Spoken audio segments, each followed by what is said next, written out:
چلنے سے پہلے سامان ساتھ لے کے جاتے ہیں. جی. وَتَزَوَّدُوا فَإِنَّ خَيْرَ الزَّادِ التَّقْوَى. اللہ. بھئی اپنا سامان ساتھ لے لو، جس چیز کی ضرورت ہے ساتھ لے لو. ظاہر ہے انسان ہر ضرورت کی چیز ساتھ رکھتا ہے، تو پھر اللہ تعالیٰ پوچھتا ہے کہ فَإِنَّ خَيْرَ الزَّادِ التَّقْوَى، جو بہترین زاد راہ ہے وہ تو تقویٰ ہے. اللہ اکبر. تو پھر ہر شخص جو یہاں سے جا رہا ہے وہ جانے سے پہلے اپنا تھیلا چیک کرے اس میں تقویٰ ہے، اللہ. وہ کہاں رکھا ہے. اور تقوی کا جو تھیلا ہے وہ والا نہیں ہوتا جو انسان فزیکل چیزوں کے لیے بنا رہا. تقوی کا تھیلا یہ، اگر اس کے اندر تقوی کا تھیلا پہلے بھر لیا ہے، نبی اکرم صلی اللہ علیہ وسلم تقویٰ ہاؤنا تقویٰ ہاؤنا. اور تقویٰ کیا ہے؟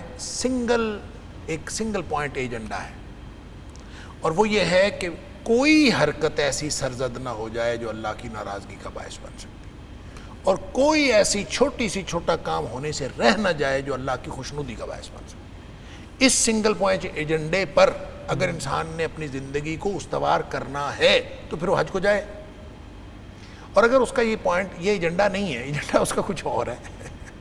وہ اللہ بخش والد صاحب رحمۃ اللہ علیہ کسی کا واقعہ سنایا کرتے تھے. اس وقت حج کے لیے بحری جہاز پہ جاتے تھے، اور پھر کراچی سے آگے ٹرین آتی تھی، اور لوگ اکثر جس کو استقبال کرنا نکلی جاتے تو کراچی چلے جاتے تھے. تو کہتے ہیں کراچی لوگ گئے اور انہوں نے کہا جی حاجی صاحب کو ریسیو کیا، اور پھر ٹرین میں بیٹھے واپسی پہ.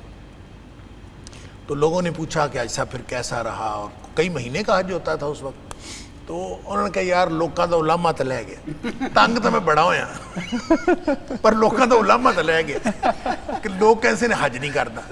تو میں چلے مصیبت تا مکا آیا ہن لوگ یہ تو نہ کہاں انا للہ و انا الیہ. اگر آپ کا یہ ایجنڈا ہی نہیں تھا کہ آپ نے اللہ کو راضی کرنا ہے تو پھر جانے کی ضرورت نہیں ہے. اور اگر اس مقصد کے لیے گئے ہیں تو پھر دیکھیں یہ پورا حج جو ہے یہ اللہ کا ہو جانے کے لیے پریکٹس کا موقع دیتا ہے. انسان اللہ کا غلام کیسا ہوتا ہے؟ وہ ایسا ہوتا ہے جو حج کے دنوں میں ہے. دیکھیں بلا شبہ حج ہے ہی دعاؤں کا نام. آپ ہر جگہ پہ دعائیں کریں، طواف کر رہے ہیں دعائیں کریں. آپ جس وقت 2 رکعت پڑھتے ہیں اس کے بعد دعا کریں، پھر آپ سعی کرتے ہیں صفا کے اوپر دعا کریں. میرا جلدی کس بات کی ہے؟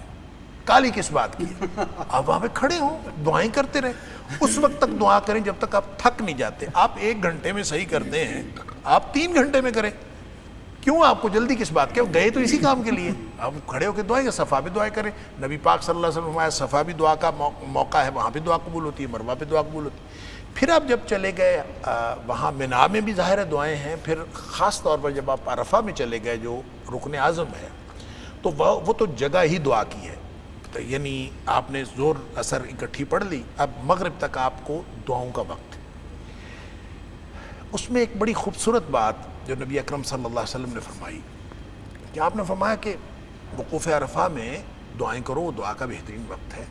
اور آپ نے فرمایا جو سب سے بہترین دعا کبھی کسی نبی نے کوئی مانگی ہے تو وہ یہ دعا ہے، لا الہ الا اللہ وحدہ لا شریک لہ لہ الملک وہو علی کل شیء قدیر. اب آپ اندازہ فرمائیں ان الفاظ کو آپ پڑھیں اور سوچیں کہ ان میں دعا کون سی ہے، مانگا کیا ہے؟ مانگنے والی اس میں تو اللہ تعالیٰ کی تکبیر و تحلیل و تحمید ہے، اور اللہ تعالیٰ کی قدرت کا اعتراف ہے، اور کچھ بھی نہیں ہے. لا الہ الا اللہ وحدہ لا شریک لہ لہ الملک ولہ الحمد وہو علی کل شیء قدیر. یعنی اللہ تعالیٰ کی تعریفیں ہیں، اللہ تعالیٰ کی قدرت ہے، اور اس کا اظہار ہے، اس کا اعتراف ہے، اور بس اس کے علاوہ کچھ نہیں. تو یہ دعا نبی پاک صلی اللہ علیہ وسلم فرما رہے ہیں. یہ نہیں فرمایا کہ یہ بھی ایک دعا ہے، فرمایا سب سے بہترین دعا کسی نبی نے اگر مانگی ہے تو یہ دعا ہے.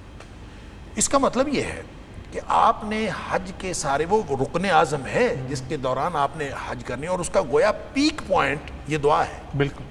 اور گویا یہ سمجھایا جا رہا ہے، اور اپنے آپ کو آپ یہ سمجھائیں کہ اگر آپ حج کے دوران یہ اللہ کے ساتھ یہ اعتراف حقیقت کر کے آ گئے اور اللہ کو یہ بتا کے آ گئے اور یہ بتانے میں کامیاب رہ گئے کہ اللہ میں کسی کا نہیں ہوں سوائے تیرے، لا الہ الا اللہ. اس کا ایک معنی تو یہ ہے، اس کے 2 پہلو ہیں.